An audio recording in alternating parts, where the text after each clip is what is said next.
Educação à distância, mudando realidades.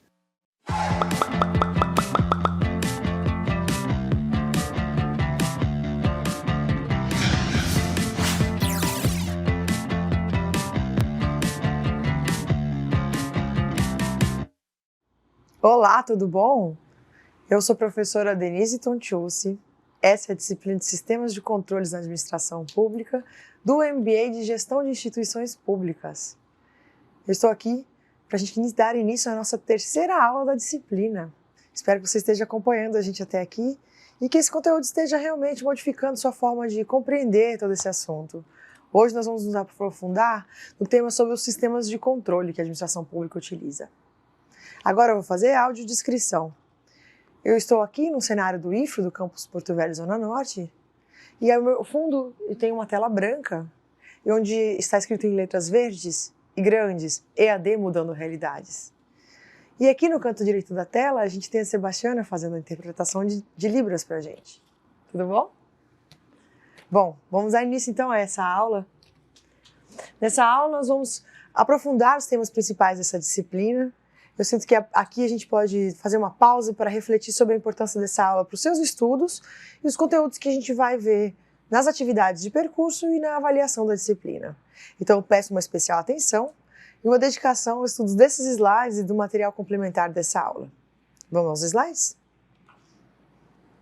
A disciplina de Sistemas de Controle da Administração Pública e essa é a nossa aula 3. Vamos então nos aprofundar a parte de Sistemas de Controle. Eu sou a professora Denise Tontiusi.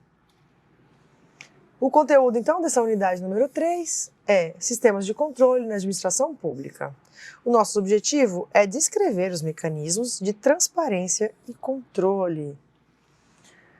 Os sistemas de controle da administração pública, para a Corbari, toda empresa, seja ela pública ou privada, necessita de controles para proteger seus ativos financeiros e físicos para garantir os seus resultados. Proteger seus ativos físicos e financeiros para garantir seus resultados. A finalidade do controle na administração é assegurar que esta atue em consonância com os princípios que lhe são impostos pelo ordenamento jurídico, como o da legalidade, moralidade, finalidade pública, publicidade, motivação, impessoalidade. Historicamente, a palavra controle esteve ligada às finanças. As atividades de controle têm por finalidade medir e avaliar o desempenho e o resultado. Está entre as funções clássicas da administração de qualquer entidade, juntamente com o planejamento, a organização, a direção e a coordenação. Ressalta-se que o conceito de controle vai além de aspectos financeiros, ou seja, envolve também as atividades operacionais e as estratégias organizacionais, de tal forma que a sua inexistência ou deficiência acaba refletindo negativamente nas demais funções administrativas. O controle também não deve ficar restrito aos aspectos da legalidade, os quais ficariam voltados por muito tempo na administração pública. Quando a gente estava pensando no controle muito restrito à legalidade, a gente está pensando num controle muito burocrático. O enfoque legal dos atos e dos procedimentos atribuídos ao controle se classifica devido ao modelo de controle implementado, no período em que a administração pública estava voltada para o método racional legal, idealizada por Weber, com o intuito de substituir o exercício do poder do Estado absoluto. Quando a gente fala então desse modelo racional legal, pensado por Weber, aquele modelo que a gente também chama de modelo burocrático. Não se pode perder de vista que o Estado absoluto predominava a administração patrimonialista, na qual o aparelho do Estado funcionava como uma extensão do poder do soberano. É importante lembrar que, para combater a corrupção e o nepotismo proveniente do Estado absoluto, a administração pública implementou a burocracia weberiana, um modelo racional legal com bases nos princípios de carreira, hierarquia funcional, impessoalidade e formalismo. No entanto, com a edição da Constituição Federal de 88 e com o advento da administração pública gerencial, o controle passou a ter um enfoque mais gerencial, voltado não só para os procedimentos e para a legalidade, mas também para os resultados. Eu diria que principalmente voltado para os resultados.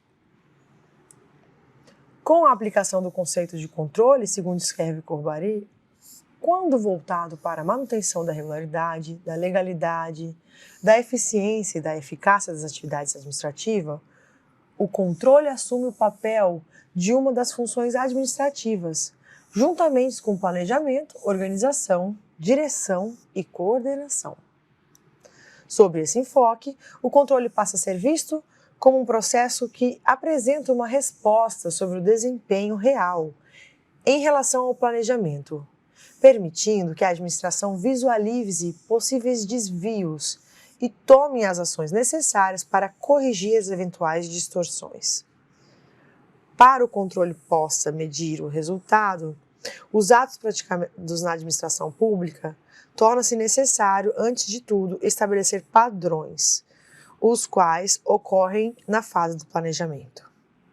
Desse modo, o controle se constitui numa etapa concomitante à execução, interligada ao planejamento, a fim de assegurar que os resultados sejam alcançados ao padrão previamente estabelecido.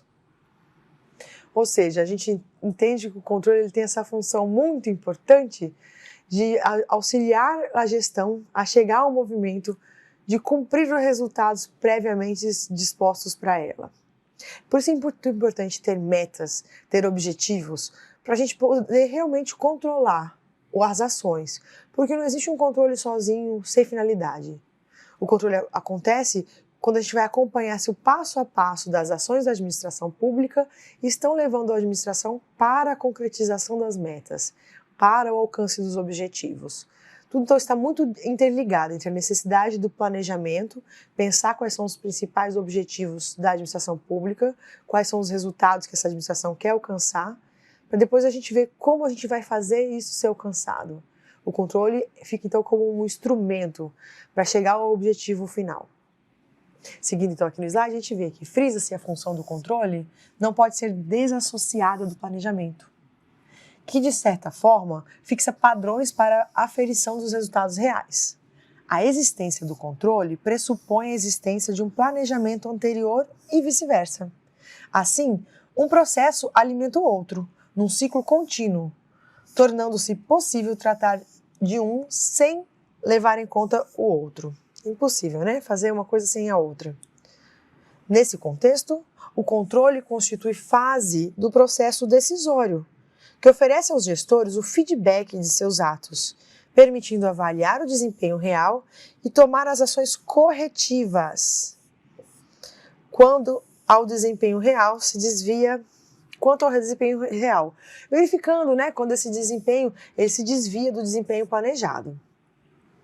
O sistema de controle deve ser compreendido como um instrumento de auxílio no processo de gestão, como um instrumento que visa reduzir a possibilidade de falhas ou desvios quanto à observância de normas ou à concretização dos objetivos e das metas estabelecidas pela organização.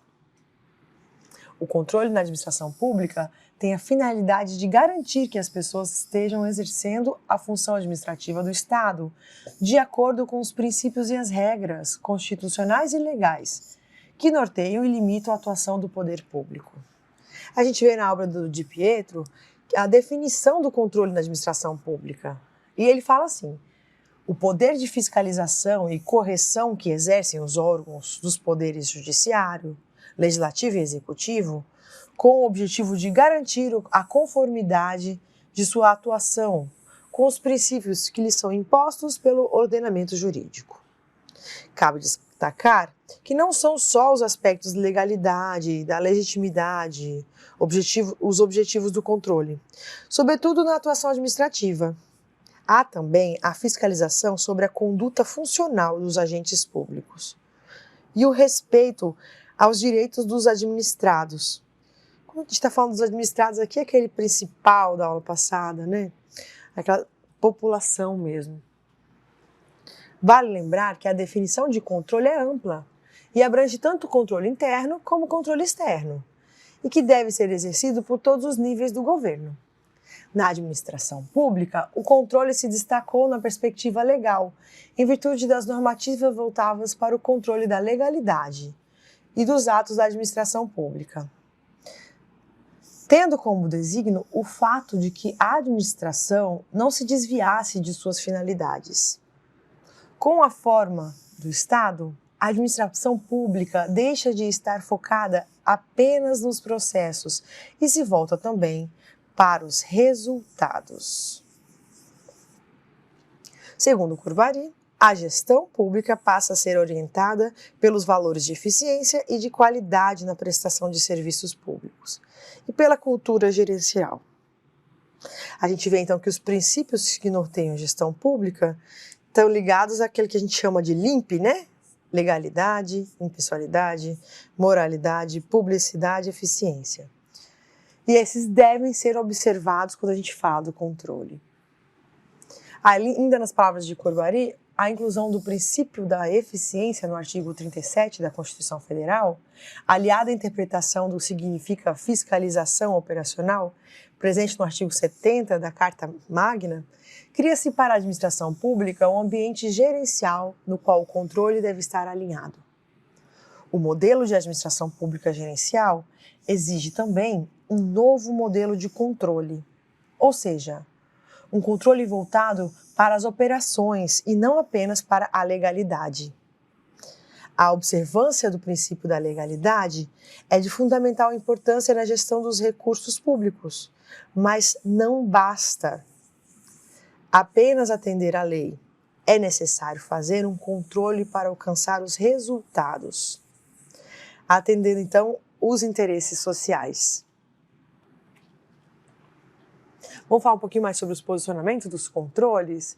O Brasil adotou a clássica teoria de tripartição de função do Estado, organizada por Montesquieu, sendo essas funções divididas entre poderes devidamente organizados.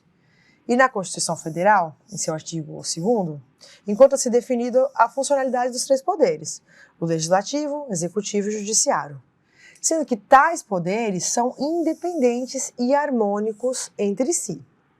Essa divisão foi concebida para assegurar a liberdade dos indivíduos por meio da divisão do poder do Estado em funções, competências e órgãos diferentes e independentes entre si, evitando a concentração de poder num só ramo de autoridade.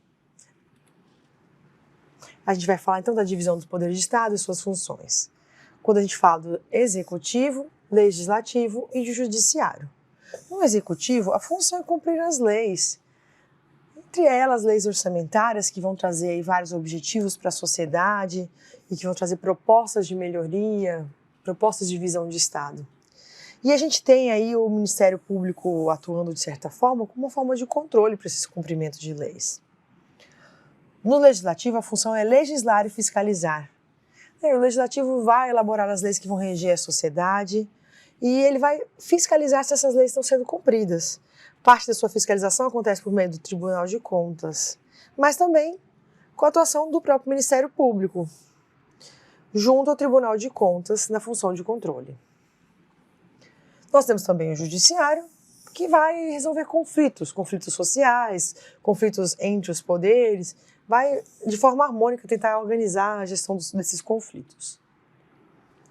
De acordo com o princípio de tripartição do poder, cabe ao Poder Executivo executar as leis, ou seja, prestar serviço à sociedade, e ao Poder Legislativo, por sua vez, tem a função de legislar e realizar a fiscalização do Poder Executivo, fiscalização essa chamada de controle parlamentar. E ao Poder Judiciário cabe resolver os conflitos e julgar com base nas regras constitucionais e nas leis criadas pelo Poder Legislativo. Ressalta-se que existem dois estágios de controle, dois órgãos de controle, o Ministério Público e o Tribunal de Contas. Embora esses órgãos estejam vinculados a um poder, eles não possuem subordinação e não são subordinados hierarquicamente e possuem independência funcional e autonomia administrativa, financeira, até autonomia orçamentária.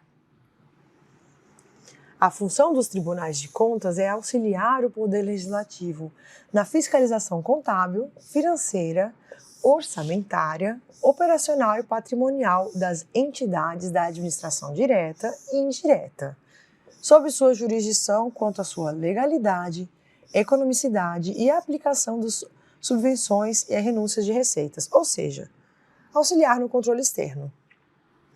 Embora os tribunais de contas auxiliem o Poder Legislativo, não há subordinação a ele, visto que ambos detêm prerrogativas próprias. De acordo com o artigo 127 da Constituição Federal, o Ministério Público tem função de defesa da ordem jurídica, do regimento democrático e dos interesses sociais e individuais indisponíveis. Ressalta-se que suas funções diferem do Poder Judiciário, ao qual cabe resolver os conflitos através de processo judicial e do controle da constitucionalidade. No desmembramento da atuação do Ministério Público, há o Ministério Público junto ao Tribunal de Contas, que, como a denominação já indica, atua junto aos tribunais de contas, mas não está a eles subordinados, e atua como guardião do erário público e dos interesses da coletividade, por meio dos exercícios do controle externo e da administração pública.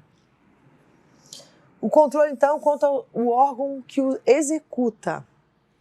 O controle pode ser controle administrativo, controle legislativo ou controle judicial. Controle administrativo é aquele realizado pela própria administração e tem como função supervisão, fiscalização, revisão, orientação das suas atividades. Já o controle legislativo é aquele exercido pelo Poder Legislativo e realizado pelas comissões parlamentares e pelos tribunais de contas, determinando ato do Poder Executivo. Os tribunais de contas visam avaliar a legalidade do ato. As comissões parlamentares, por sua vez, têm por objetivo verificar a conveniência pública dos atos com o objetivo de salvaguardar o Estado. Já o controle judicial é aquele realizado pelo Poder Judicial, na verificação da conformação do ato e do procedimento administrativo, praticado pelos poderes, como as normas legais que os regem, e pelo Ministério Público, quanto à manutenção dos interesses sociais. Para Corbari, ao avaliar o controle sobre a ótica do órgão que o executa, somos remetidos automaticamente para o controle quanto à sua localização, ou seja, se está localizado dentro ou fora da organização que executa o ato. Desse modo, o controle administrativo está localizado dentro da entidade pública, no escalonamento vertical dos órgãos do Executivo, em que os inferiores estão subordinados aos órgãos superiores. Já o controle legislativo e judiciário são aqueles realizados por órgãos externos à entidade pública. Além do controle legislativo e do judiciário, há outro controle que está localizado fora da estrutura organizacional do Poder Executivo, o controle social. Bom, eu queria fazer uma pausa antes de falar do controle social. Vamos diferenciar um pouquinho o que eu estou chamando de controle interno e externo? Quando eu falo interno, aquele realizado internamente pelo Poder Executivo. Quando eu falo externo, a gente está falando daquele controle realizado pelo Poder Legislativo e Judiciário, que atua diretamente nos atos do Poder Executivo. Normalmente é assim que a gente vê para a maior parte das ações, tá? Quando você pensa assim da saúde, da educação, da segurança, porque as ações que a gente pensa que o Estado realiza na sociedade são aquelas normalmente realizadas pelo Poder Executivo. Pode acontecer também a forma de controlar ações do Legislativo. Está sendo realizado corretamente as ações do Legislativo? Pode sim incorrer uma forma de controle externo. Assim como, de certa forma, o judiciário. Mas o que a gente vê de praxe, quando eu falo controle interno e controle externo, eu estou falando o controle dentro do órgão ou aquele fora, extra, em outra esfera de poder. Concluindo, a gente vai falar ainda sobre o controle social. O controle social é realizado de fora para dentro da sociedade sobre o órgão público. Nesse contexto, o controle externo não é apenas aquele realizado pelos tribunais de contas, em auxílio ao Poder Legislativo, mas sim todo aquele que se localiza fora da estrutura vertical do poder executivo, ou seja, é todo aquele realizado por entidade, poder ou pessoas que se encontram fora da estrutura organizacional. Quanto à localização, vale lembrar que o controle se classifica como controle interno e externo, caracterizado pelos controles legislativo e judiciário. O controle interno compreende o controle realizado pelo próprio órgão sobre seus atos, também chamado de controle administrativo.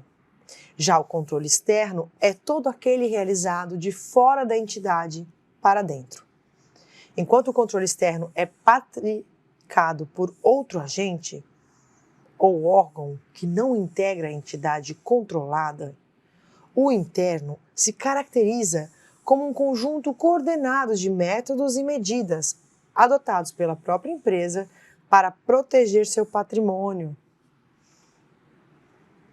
Vamos falar quanto ao âmbito de atuação? O controle pode ser por subordinação ou por vinculação. Ele é por subordinação quando aquele é realizado por autoridade hierarquicamente superior a quem praticou o ato, ou seja, entre órgãos e agentes de uma mesma pessoa jurídica da administração pública. Configura-se manifestação do poder hierárquico e, uma vez que as entidades descentralizadas não se submetem à hierarquia em relação ao poder central, não se admite controle por subordinação da administração direta sobre a administração indireta. Para Carvalho, a subordinação decorre do escalonamento vertical de órgãos da administração direta ou do escalonamento vertical de órgãos integrantes de cada entidade da administração indireta. Um controle interno sempre decorre da hierarquia existente entre os órgãos integrantes da entidade pública. É tipicamente exercido no âmbito do poder executivo, mas nada impede que seja exercido nos demais poderes, resultando nas relações entre superior e subordinado. Falando então do controle por vinculação, decorre do poder exercido pela administração direta sobre as entidades descentralizadas, não se caracterizando como subordinação hierárquica, mas tão somente como uma espécie de supervisão, também chamado por uma parte da doutrina de controle finalístico. Aqui, o ente da administração centralizada poderá verificar se a entidade da administração indireta cumpre os requisitos para o qual ela foi criada mediante a lei. Frisa-se que, mesmo se tratando de controle efetivado entre entidades diversas, por estarem no âmbito da administração pública, constitui controle interno da atividade, uma vez que não é exercido entre os poderes do Estado, ou seja, a gente não está falando do judiciário ou do legislativo atuando no executivo. É uma coisa que acontece normalmente dentro do próprio executivo. Assim, o controle finalístico, uma vez que fundamentado em uma relação de vinculação entre pessoas, é um controle limitado e teleológico, restringindo-se à verificação do enquadramento do ente descentralizado às disposições definidas na lei específica responsável pela sua criação, de forma a analisar se o ente cumpre suas finalidades estatutárias.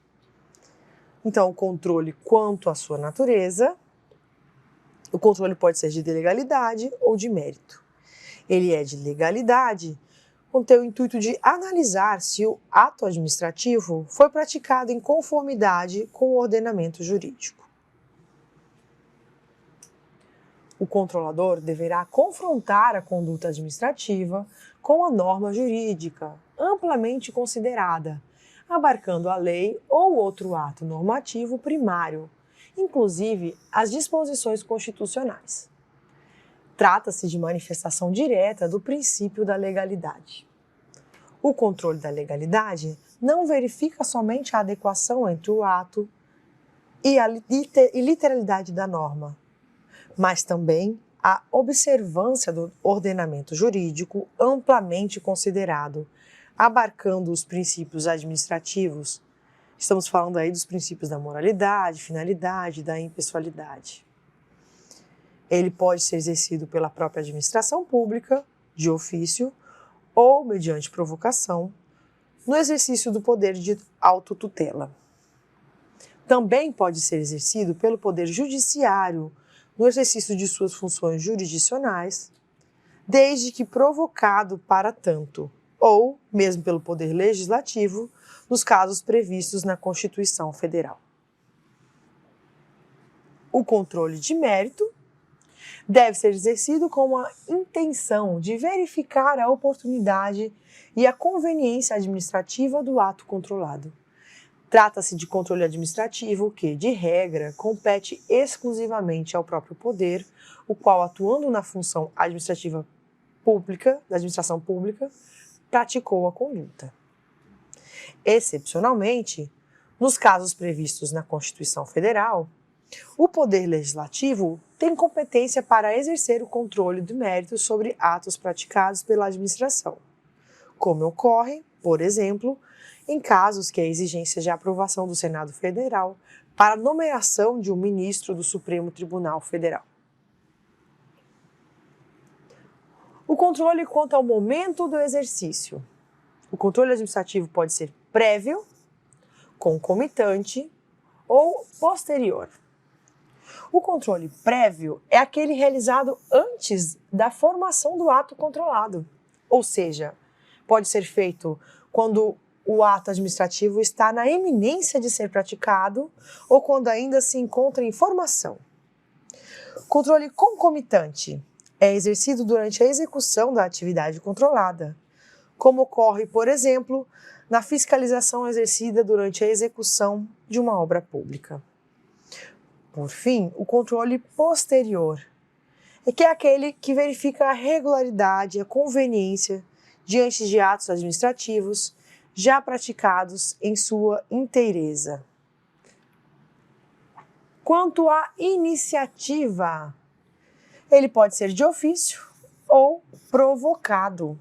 O controle é de ofício quando realizado sem provocação da parte interessada.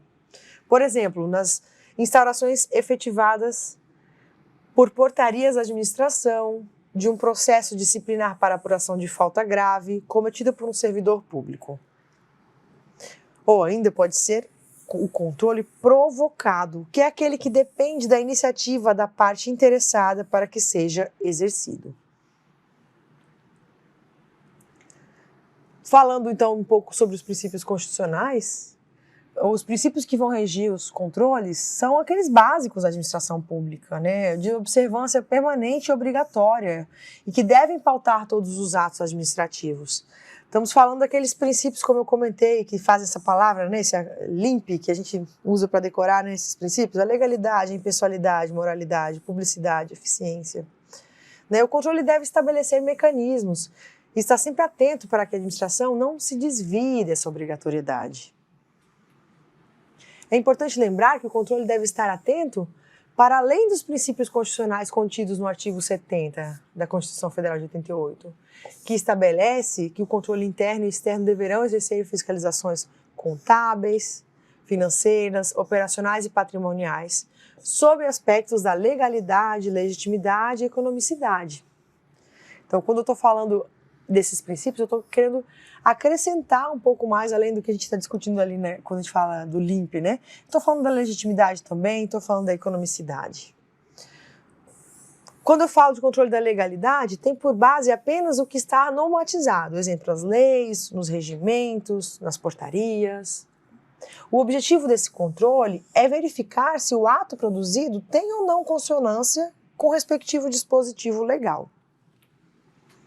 Já o controle da legitimidade tem por objetivo avaliar se as despesas públicas foram aplicadas para atender o bem comum, se aquele ato foi tomado para chegar ao resultado final desejado.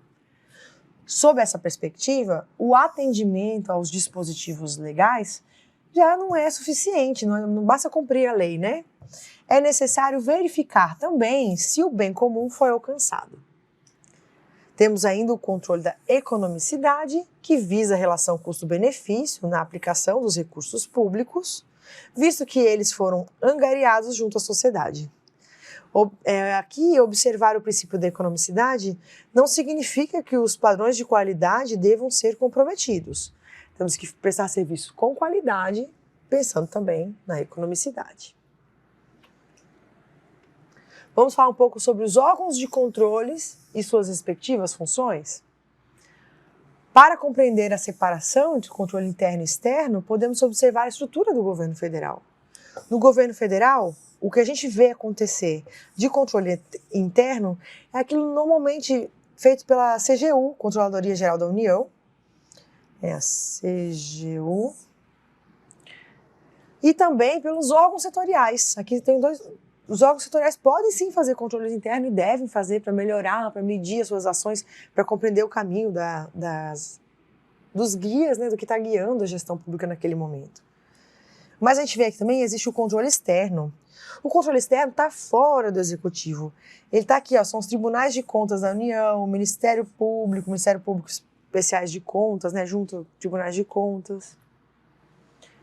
E a gente vê aqui, então, nesse quadro, né, de controle, está escrito errado, gente. Aqui é para estar escrito interno, mas aqui é para estar escrito externo. Eu vou ler e vou corrigir, tá? Controle federal, o controle interno, a gente vai ver aqui a Secretaria, né, de Finanças e a CGU, que tem função de realizar controle interno e auditoria, órgãos de poderes, Executivo Federal, exceto na Casa Civil, no Ministério de Relações Exteriores, no Ministério de Defesa, Advocacia Geral da União. Quando eu estou falando de órgãos setoriais, eu estou falando da função de realizar controle interno e auditoria na Casa Civil, nos Ministérios de Relações, no Ministério de Defesa, na Advocacia Geral da União. Aqui eu quero falar para vocês do governo federal como ele faz controle externo. Vou escrever um EX aqui, tá? Externo. Com o Tribunal de Contas, ele tem a função de avaliar o cumprimento das metas previstas no plano plurianual e execução de programas de orçamento, verificar a legalidade, resultados quanto à eficácia, eficiência de gestão orçamentária, financeira e patrimonial, controlar operações de créditos, avais e garantias, apoiar o controle externo e observar o que dispõe a Constituição Federal no que concerne à União. Já o Ministério Público, junto aos Tribunais de Contas, tem a função de atuar junto aos Tribunais de Contas, como guardiã do erário público e dos interesses da coletividade, por meio do exercício do controle externo da administração pública. Por fim, para a gente finalizar essa aula, hein? Vamos lá. O controle é o processo pelo qual a administração pública se assegura de que seus planos e suas políticas estão sendo cumpridos pela organização. Além disso, o controle pode ser realizado pela própria entidade, como uma manifestação do controle interno, ou por outro agente que não integra a entidade controlada. Até a sociedade pode fazer o controle externo, né? Vale lembrar que no âmbito da administração pública, o controle interno ou externo deve ser exercido quanto à legalidade, legitimidade e economicidade, nos aspectos financeiros, contábeis, patrimoniais e operacionais. Em relação à legalidade, é um dos principais pontos a serem analisados, bem como o cumprimento dos princípios básicos da administração pública. Esse quadro aqui fica a síntese da nossa aula de hoje. Eu queria assegurar para vocês essa importância do controle como um mecanismo para melhorar as ações públicas, para verificar realmente se tudo que está sendo exercido está chegando ao resultado final que a sociedade deseja daquele órgão. A importância de compreender que o controle pode ser exercido internamente e externamente. Quando eu falo de controle externo, eu posso estar falando de outras esferas de poder. Por exemplo, no executivo a gente pode ter exercício do legislativo ou do judiciário, mas também o controle externo pode ser exercido pela própria população. Essa é a síntese da aula de hoje. Eu agradeço a sua participação até aqui. Peço que vocês façam atividade e mantenham-se com a gente. Vejo você aí na aula número 4.